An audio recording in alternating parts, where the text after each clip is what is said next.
ನೀವೇನು ಪ್ರಶ್ನೆಗಳು ಇವಾಗ ಕೆಲವು ಕೇಳಿದ್ರಿ ನನಗೆ, ಅದರಲ್ಲಿ ವೆರಿ ಅನ್‌ಪ್ಲೆಸೆಂಟ್ ಸಿಚುಯೇಷನಲ್ಲಿ ನಮ್ಮನ್ನು ಹಾಕುವಂಥ ಪ್ರಶ್ನೆಗಳಿತ್ತು. That is ಅನ್‌ಡಿಬೇಟಬಲ್.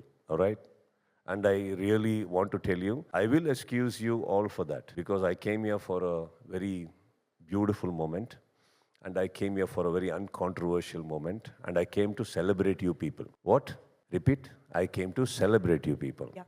ಆ ಮೂಮೆಂಟಲ್ಲಿ ನೀವು ನನ್ನನ್ನು ಕೆಲವು ರಾಂಗ್ ಸ್ಪಾಟಿಗೆ ಹಾಕೋದು ತಪ್ಪಾಗುತ್ತೆ. But fair enough man, you have to ask what you have to do.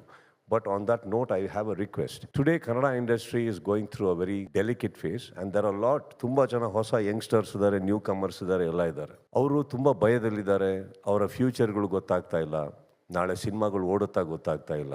ಇಂಥ ಪರಿಸ್ಥಿತಿಯಲ್ಲಿ ಅವರ ಎದುರಾದಾಗ ಪ್ರಶ್ನೆಗಳ ಬಂದಾಗ ದಯವಿಟ್ಟು ಯಾವುದೇ ಈ ಥರ ಪ್ರಶ್ನೆಗಳನ್ನ ಸೇರಿಸಿ ನನ್ನ ಚಿತ್ರರಂಗದ ನನ್ನ ಕೆರಿಯರ್ನ ದಯವಿಟ್ಟು ಸಿಕ್ಸಾಕ್ಬೇಡಿ.